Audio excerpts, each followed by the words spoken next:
Je vous salue au nom de Jésus-Christ. Je suis l'apôtre Loko Jules de Bango. Ce matin, du moins ce soir, nous sommes à notre rendez-vous. Rendez-vous d'intimité, rendez-vous d'enseignement, rendez-vous d'instruction et rendez-vous de croissance dans la présence de notre Dieu. Alors ce soir, je voudrais ensemble que nous puissions aborder un thème qui, bien entendu, n'est pas toujours ce qu'on entend partout. Et j'espère qu'à travers ce thème, vous serez édifiés, vous serez bénis. Je voudrais saluer tous ceux-là qui auront l'occasion de nous suivre à travers les réseaux sociaux et tous les autres supports qui auront la possibilité d'écouter ce message. Je prie que le Seigneur vous bénisse à travers votre écoute et qu'il puisse justement vous éclairer dans votre compréhension des choses du royaume. Si vous voulez bien, nous allons prier et confier ce moment au Seigneur afin que la grâce de Dieu soit avec nous. Et prions donc et confions ce moment au Seigneur. Notre Père et notre Dieu, nous te bénissons. Merci pour ta grâce qui est avec nous, qui nous soutient, qui nous assiste. Je te suis reconnaissant pour cette rencontre de ce matin encore.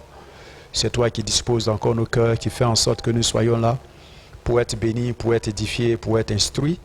Que ton nom soit béni. Je te recommande les cœurs de ton peuple. Je prie que tu puisses parler au cœur de chacun et que la parole qui sortira puisse être une source de vie, une source de transformation, une source de changement dans la vie de quelqu'un et que cela puisse aider quelqu'un à devenir meilleur et à devenir ce que, Père, tu as prévu qu'il soit. Sois béni, sois glorifié pour tes bienfaits. Merci d'être aux commandes de ce moment. Au nom de Jésus-Christ. Amen. Amen, amen. Que le Seigneur vous bénisse. La prise de conscience, la clé de la vie. Voilà le thème qu'ensemble, je voudrais que nous puissions parcourir et parvenir donc à la connaissance de la vérité et ainsi à préserver notre vie. Lorsque vous considérez notre monde et les agissements auxquels nous assistons tout le temps, nous pouvons voir des cas de certaines situations qui se présentent. Par exemple, dans la situation actuelle où nous trouvons le cas de coronavirus, vous voyez certaines personnes qui, malgré les mesures imposées, ces personnes continuent de vivre comme elles veulent, de poser des actes selon qu'elles comprennent la portée. Et malheureusement, ces personnes-là attirent sur elles-mêmes et sur les autres certains risques et certains dangers. Quand vous considérez notre cas, le cas d'un étudiant qui est renvoyé de l'université ou des écoles, parce qu'il n'a pas pris, parce qu'il n'a pas su avoir, il n'a pas pu avoir non seulement la moyenne, ou n'a pas pu être admis à son examen, vous comprenez encore que là, il y a un problème. Et si je prends l'exemple de ce célèbre artiste ivoirien que vous connaissez, Didier Arafat, qui est mort, décédé, vous remarquerez que là encore, il y a un autre élément important qui reviendra, sur lequel nous allons insister. Quand vous considérez un travailleur qui a du mal à évoluer dans sa carrière professionnelle, qui depuis près de 10 ans, 15 ans est à un même poste, qui aspire à une progression professionnelle mais qui n'évolue pas, qui ne progresse pas, qui n'avance pas, là encore, nous avons un même problème qui se manifeste. Quand vous considérez un alcoolique ou un fumeur, qui, malgré le fait qu'on le retrouve constamment dans les caniveaux, on le retrouve couché en pleine rue, et ce sont ses amis qui sont obligés de le transporter pour le conduire à la maison. Quand vous assistez à ce genre de spectacle, vous comprenez que cette personne-là est face encore à une même réalité. Et cette réalité, bien entendu, vous l'avez deviné, c'est le manque de prise de conscience. Comment vous pouvez expliquer que des personnes qui, malgré tout ce qu'on dit à travers le monde, qui entendent les chiffres qui peuvent être parfois effrayants, qu'ils entendent que jour après jour, on assiste à des cas d'infection, mais malgré cela, ces personnes-là continuent de vivre normalement comme si de rien n'était, en marge des dispositions, en marge des mesures, ces personnes-là continuent de vivre sans tenir compte de ces mesures-là. Personnes qui, malgré un couvre-feu imposé, mais qui se retrouvent à partir de 21h, 22h à vaquer normalement à leur distraction.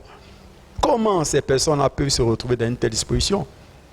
Une chose est évidente, c'est le manque de conscience, le manque de prise de conscience, l'absence de prise de conscience. Quand vous considérez l'exemple de ce célèbre artiste, chanteur Diggy Arafat, qui est décédé de façon tragique dans un accident de moto, qui a justement accablé sa moto. Mais cet homme, cet artiste est mort dans des conditions qu'on a du mal à comprendre. Il savait très bien que c'était quelque chose de très dangereux. Il savait très bien que c'était contraire à la pratique même du code de la route. C'était interdit même par les lois même qui régissent la circulation routière. Malgré cela, il se prenait le plaisir à le faire. Et mieux, il trouvait encore des hommes et des femmes qui allaient l'assister, regarder et qui prenaient plaisir à le voir mettre sa vie ainsi en danger. Tout le monde savait, mais personne ne disait quoi que ce soit, personne ne parlait. Du moins, ceux qui parlaient, leurs propos restaient comme lettres mortes. Comment vous pouvez expliquer cela? L'absence de prise de conscience. Quand vous considérez enfin un étudiant ou un élève qui a du mal à évoluer et à avoir des notes conséquentes pour assurer sa progression ou qui est renvoyé de l'école, vous pensez que c'est arrivé comme cela? Non. Ça a commencé par les mauvaises notes. Mais malgré les mauvaises notes, il n'a pas pris conscience que ces mauvaises notes vont certainement le conduire vers le renvoi, vers l'échec à son examen. Non, l'absence de prise de conscience. Et c'est pareil. Lorsque vous remarquez parfois certains chrétiens qui vivent dans une vie désordonnée, qui vivent dans une condition de péché, qui ne vivent pas conformément aux prescriptions de la parole de Dieu, ces chrétiens-là vivent, ils se disent chrétiens, c'est vrai, mais malgré cela continuent de vivre dans le péché, vivent dans les conditions contraires à la pensée de Dieu, contraires aux principes du royaume, et ces personnes-là vivent, sont maintenant victimes des circonstances de la vie, les choses commencent à se bloquer dans leur vie, la grâce de Dieu, la main de Dieu a commencé à se retirer de leur vie, et ces personnes sont étonnées que les choses commencent à devenir difficiles, que le diable commence à prendre possession de leurs actions, le diable commence à devenir, ils deviennent maintenant la cible du diable, ils sont étonnés, mais pourtant ils ne devaient pas être étonnés. Mais comment cela peut-il? Parce qu'ils n'ont pas pris conscience qu'en vivant dans le péché, cela crée des ouvertures que le diable pourra exploiter pour nuire à leur vie. Oui, bien-aimés frères et sœurs, la prise de conscience est la clé de la vie. Malheureusement, beaucoup n'ont pas compris cela. Les différents exemples que je viens de citer tout à l'heure, les cas, les situations que j'ai évoquées, ont tous un même élément, le manque de prise de conscience.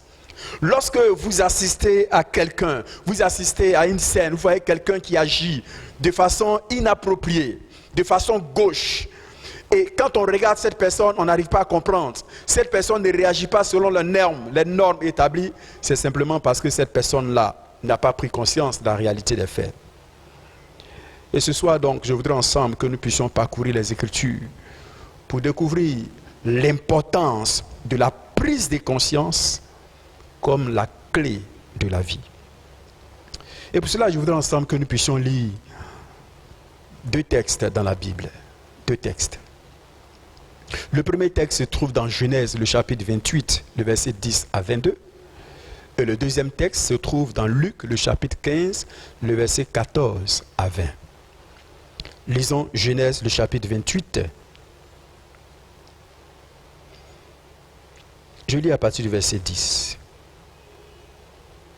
Il est dit, le texte il est long, mais pour que nous puissions comprendre le contexte, je le lis. Verset 10. Jacob partit de Beersheba et s'en alla à Charan. Il arriva dans un lieu où il passa la nuit, car le soleil était couché. Il y prit une pierre dont il fit son chevet, et il se coucha dans ce lieu-là. Il eut un songe, et voici une échelle était appuyée sur la terre, et son sommet touchait le ciel. Et voici les anges de Dieu montaient et descendaient par cette échelle. Et voici, l'Éternel se tenait au-dessus de l'échelle, et il dit, je suis l'Éternel, le Dieu d'Abraham, ton père, et le Dieu d'Isaac. La terre sur laquelle tu es couché, je la donnerai à toi et à ta postérité. Ta postérité sera comme la poussière de la terre, tu t'étendras à l'Occident et à l'Orient, au septentrion et au midi, et toutes les familles de la terre seront bénies en toi et en ta postérité. Voici, je suis avec toi, et je te garderai partout où tu iras, et je te ramènerai dans ce pays, car je ne t'abandonnerai point, que je n'ai exécuté ce que je te dis. Verset 16. Jacob s'éveilla de son sommeil et il dit, certainement, l'Éternel est en ce lieu, et moi, je ne le savais pas. Il eut peur et dit, que ce lieu est redoutable. C'est ici la maison de Dieu, c'est ici la porte des cieux. Et Jacob se leva de bon matin, il prit la pierre dont il avait fait son chevet, il la dressa pour monument et il versa de l'huile sur son sommet. Il donna à ce lieu le nom de Bethel, mais la ville s'appelait auparavant Luz. Jacob fit un vœu en disant, si Dieu est avec moi et me garde pendant ce voyage que je fais, s'il me donne du pain à manger et des habits pour me vêtir, et si je retourne en paix à la maison de mon père, alors l'Éternel sera mon Dieu. Cette pierre que j'ai dressée pour monument sera la maison de Dieu, et je donnerai la dîme de tout ce que tu me donneras. Amen. Voici le premier texte que nous lisons. Le deuxième texte se trouve dans Luc, le chapitre 15. Nous lisons à partir du verset 14. Il est dit, lorsqu'il eut tout dépensé, une grande famine survint dans ce pays et il commença à se trouver dans le besoin. Il alla se mettre au service d'un des habitants du pays qui l'envoya dans ses champs garder les pourceaux. Il aurait bien voulu se rassasier des carouges que mangeaient les pourceaux, mais personne ne lui en donnait. Verset 17. Étant rentré en lui-même, il se dit, combien de mercenaires chez mon père ont du pain en abondance et moi ici je meurs de faim. Je me lèverai, j'irai vers mon père et je lui dirai, mon père, j'ai péché contre le ciel et contre toi. Je ne suis plus digne d'être appelé ton fils. Traite-moi comme l'un de tes mercenaires. Et il se leva et alla vers son père. Comme il était encore au loin, son père le vit et fut ému de compassion. Il courut se jeter à son cou et le baisa, etc., etc.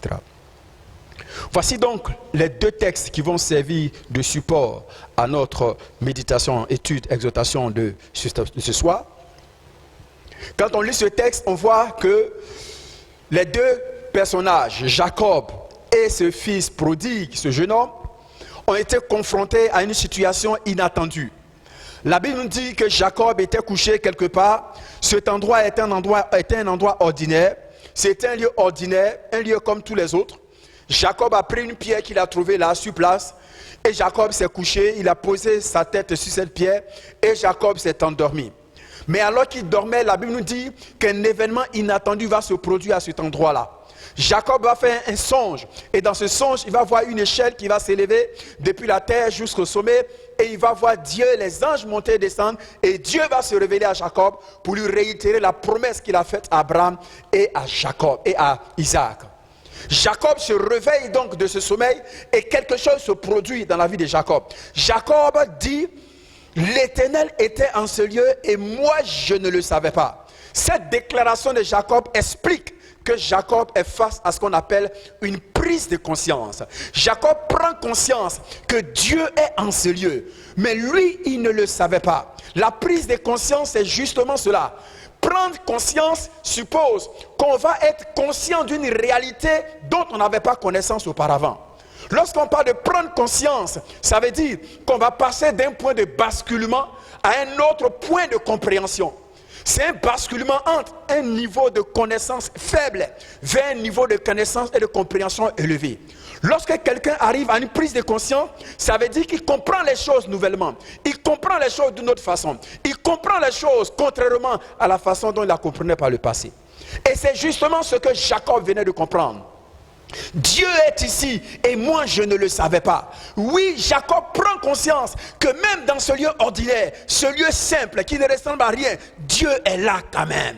Jacob ne le savait pas. S'il le savait, il n'aurait pas agi comme il a agi. Mais quand on examine la suite, on se rend compte que à partir du moment où Jacob a pris connaissance de la présence de Dieu, Jacob a commencé à modifier son attitude. Jacob a commencé à modifier sa vie. Jacob a commencé à modifier son caractère. Jacob a commencé à motiver ses décisions. Jacob a commencé à définir et à modifier ses prises d'attitude, ses prises de décisions et ses attitudes. La prise de conscience. Oui. Quand on examine également l'histoire de ce jeune homme, la Bible nous dit ce jeune homme qui a demandé son héritage. Et la Bible dit il a pris son héritage et il est parti à l'aventure dans un pays éloigné. Et alors qu'il vivait, certainement il est parti dans l'intention de mener une vie prospère, dans l'intention de devenir plus riche que son père. Il est parti à l'aventure espérant réussir dans sa vie. Mais la Bible nous dit, alors qu'il arrive dans ce territoire, ce qu'il n'avait pas prévu, c'est qu'une famine arrive dans le pays. Malheureusement, il n'a pas bien géré son argent. Il a gaspillé ses ressources. Malgré tout ce fonds qu'il a reçu de son père, ce jeune homme l'a utilisé de façon inappropriée, de façon inconsciente. Il l'a utilisé en vivant dans la débauche, nous dit la Bible. Et ce jeune homme se retrouve dans une situation de manque, situation difficile où il a perdu tout ce qu'il avait comme bien. Et ce jeune homme est face à une triste réalité. Non seulement il a gaspillé son argent, dilapidé ses fonds, mais il est maintenant dans la famine où il n'a même pas de quoi à manger. La Bible nous dit qu'il espérait même manger la nourriture des porcs, mais personne ne lui en donnait. Voici la situation d'un jeune homme. Riche. Mais du jour au lendemain, il voit sa condition changer, transformer du mal vers le pire. Ce jeune homme se retrouve dans une condition de manque grave. Et la Bible nous dit, un élément déterminant, ce jeune homme va rentrer en lui-même. Ce jeune homme va rentrer en lui-même. Et à partir du moment où il rentre en lui-même, il va examiner les circonstances, il va examiner les faits. Et il va se dire en lui-même, combien dans la maison de mon père n'ont-ils pas à manger? Les mercenaires, les serviteurs de mon père ont à manger. Et moi, je suis ici, même la nourriture de porc, j'y ai pas accès. Ce jeune homme prend conscience. À partir de ce moment-là, l'attitude de ce jeune homme change. Son comportement change, ses décisions changent.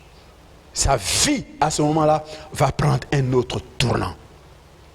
Mes amis, la prise de conscience comme clé de la vie, il est important que chacun de nous comprenne que tu ne peux pas avoir une vie bénie, une vie épanouie, une vie de bonheur, une vie de grâce, une vie de prospérité, de bénédiction, tant que tu n'es pas dans une dynamique de prise de conscience permanente. La prise de conscience permanente est le gage d'une vie épanouie et bénie. Et on le voit à travers les exemples de ces deux personnages. Oui. Oui. Lorsqu'on parle de prendre conscience, on parle de passer d'un niveau d'ignorance à un niveau de compréhension des enjeux, niveau de compréhension des risques, niveau de compréhension de tout ce qui est enjeu, problème, situation difficile. On a une meilleure compréhension des situations. Pour qu'il y ait une prise de conscience, vous l'avez compris, il faut qu'il y ait un élément déclencheur. Sans élément déclencheur, il ne peut pas y avoir de prise de conscience. La prise de conscience n'arrive pas comme cela dans la vie de quelqu'un. La prise de conscience est toujours suscitée par quelque chose. C'est pour cela qu'il y a différents types de déclencheurs.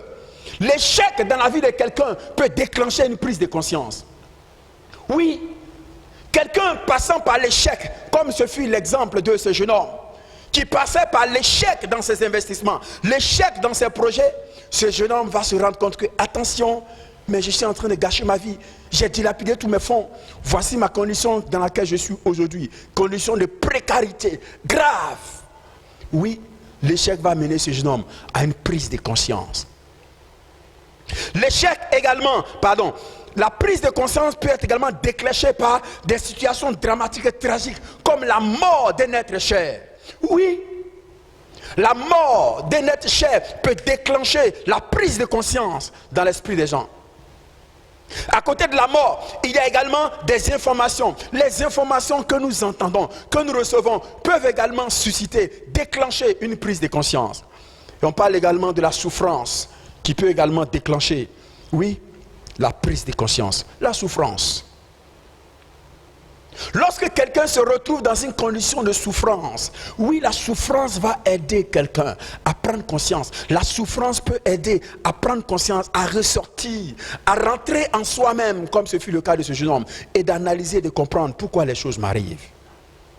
Et l'humiliation aussi peut amener quelqu'un, comme ce jeune homme, humilié, il se rend compte qu'il n'arrive même pas à manger la nourriture des porcs. Oui, pourtant lui, qui était le fils d'un homme assez riche, mais qui n'a même pas de quoi manger. Oui, l'humiliation va susciter en lui cette prise de conscience. La pauvreté aussi peut susciter la prise de conscience. Et même un bienfait, un miracle, une bénédiction, une guérison surnaturelle peut susciter également cette prise de conscience. Comme vous voulez le voir, nous venons de le voir, la prise de conscience est toujours déclenchée par quelque chose. Et c'est pour cela, si vous voyez quelqu'un qui jusque-là vit de façon insouciante, vit de façon désordonnée, vous ne devez pas vous imaginer autre chose. C'est simplement que cette personne n'a pas encore pris conscience. C'est seulement qu'il n'est pas encore arrivé un événement dans la vie de cette personne pour déclencher justement cette prise de conscience-là.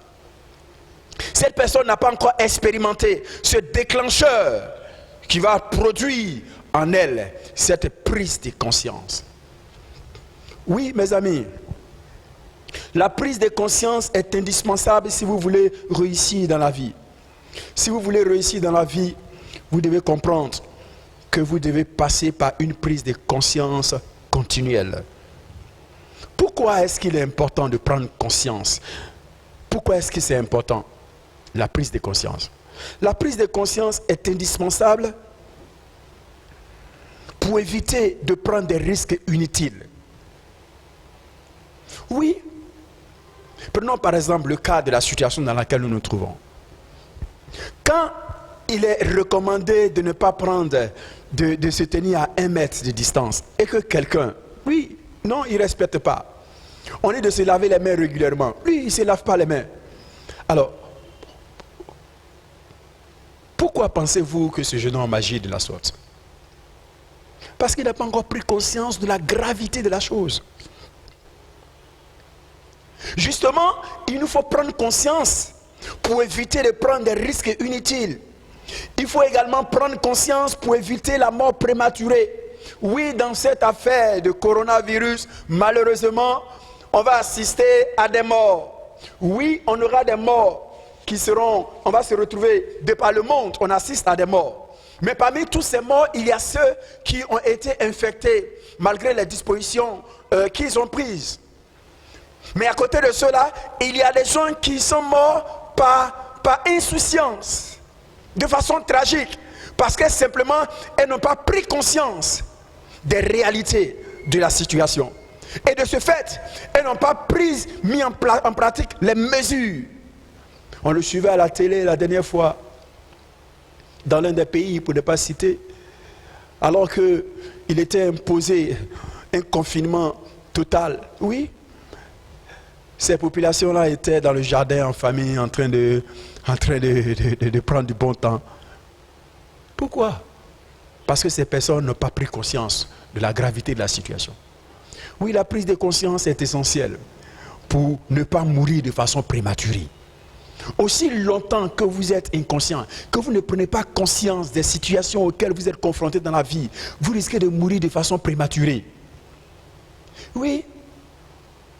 Imaginez quelqu'un qui est victime, qui se rend compte que les choses n'avancent pas dans sa vie. Il se rend compte que des événements bizarres arrivent. Il se réveille dans la nuit, il est poursuivi dans son sommeil. Dans son sommeil, il voit des bœufs qui le poursuivent, il voit des cercueils, il se retrouve dans les tombeaux. Quand il se réveille le matin, il est apeuré. Il reçoit des coups dans son songe. Quand il se réveille le matin, il sent ses douleurs. Oui, mais pour lui, ce jeune homme va se dire, ah oui, ce n'était qu'un rêve. Il va minimiser cet aspect-là. Mais jusque-là, il n'a pas encore pris conscience qu'il est en train d'être victime des projets de la sorcellerie contre sa vie. Il va négliger. Et avant qu'il se rende compte, la sorcellerie aura raison de lui. Pourquoi? Parce qu'il n'a pas pris conscience que ces éléments étaient des indices pour l'aider à prendre conscience et à rechercher la solution pour sortir de cette situation difficile dans laquelle il se trouvait. Oui, il vous faut prendre conscience justement pour éviter la mort prématurée. Il faut prendre conscience aussi pour être capable de réagir et de rattraper les choses. Si vous ne prenez pas conscience, le temps que vous allez vous mettre à réagir, il se pourrait qu'il soit trop tard. Oui, soit trop tard. Imaginez par exemple un élève qui a de mauvaises notes en classe, ou un étudiant. Quand il commence à avoir de mauvaises notes, à ce moment-là, il doit prendre conscience tout de suite. S'il ne prend pas conscience, il va continuer à avoir de mauvaises notes, mais il va continuer à vivre comme si tout allait normalement. Malgré les mauvaises notes, il ne change pas sa façon d'étudier. Malgré ses mauvaises notes, il ne change pas de décision. Malgré ses mauvaises notes, il continue d'avoir ses habitudes habituelles. Malgré ses mauvaises notes, il continue d'avoir ses fréquentations comme d'habitude. Malheureusement, on peut envisager, on peut comprendre tout de suite que cet élève-là sera forcément éjecté du système scolaire, renvoyé de l'école. Pourquoi? Parce que justement, il n'a pas su réagir, il n'a pas pris conscience plus tôt. C'est quand on va le renvoyer qu'il va se rendre compte que, il est renvoyé. Malheureusement, il est trop tard, il vient de sortir du système scolaire et son avenir se retrouve en ce moment-là à être hypothéqué. Pourquoi? Simplement parce qu'il n'a pas pris conscience au bon moment. Prendre conscience peut également aider à rattraper les choses. Oui, quand vous considérez par exemple un chef d'entreprise qui voit année après année son chiffre d'affaires qui commence à baisser. Oui, il constate que son chiffre d'affaires baisse. La courbe commence à descendre. Mais il ne réagit pas. Année après année, ça baisse. Il ne prend pas conscience qu'il doit réagir. Mais il ne réagit pas. S'il ne réagit pas, s'il ne prend pas conscience, à un moment donné, il sera trop tard. Quand il va vouloir réagir, malheureusement, ce sera trop tard. Il ne pourra que déclarer faillite. Et c'est pour cela qu'il est important de prendre conscience que la prise de conscience est essentielle. Si vous ne prenez pas conscience, c'est possible qu'il soit trop tard. Il faut donc prendre conscience pour avoir une marge pour rattraper les erreurs, pour rattraper les situations difficiles, pour rattraper les choses. Alléluia. La prise de conscience également vous évite de vous enfoncer de plus en plus dans le mal. Oui. Quand vous considérez l'exemple de David, la Bible dit David était un jour, au moment où les hommes vont en guerre, David a préféré rester à la maison. Et ce jour-là, David, victime de l'oisiveté, a décidé donc de marcher sur son balcon. Et là, la Bible nous dit que David va apercevoir une femme, la femme d'Uri. À partir du moment où David le roi se retrouve devant cette scène-là, cette situation de péché, où il aperçoit la femme de Uri, la sagesse aurait voulu que là, sur place, David prenne conscience que, attention, l'acte qu'il est en train de poser maintenant est un acte dangereux et qui n'est pas conforme à la pensée de Dieu. David devait alors se retirer et rentrer dans la maison, dans le palais, et là-bas préserver sa pureté, se préserver de ce qu'il venait de voir. Mais David ne l'a pas fait. Mais parce qu'à ce moment précis-là, David n'a pas pris conscience de la situation, de la gravité des faits, des conséquences d'une telle situation, des répercussions qu'un tel acte, qu'une telle situation pouvait engendrer. David s'est retrouvé donc en train de faire appeler la femme d'Uri. Malgré qu'elle est venue chez lui à la maison, David n'a pas compris, David s'est renseigné. On lui a dit de façon explicite, c'est la femme de Uri, ton serviteur. Oui, David a été informé de façon très claire que cette femme, elle n'est pas célibataire. C'est la femme de l'un de tes serviteurs soldats qui est au front en train de se battre pour préserver ton trône.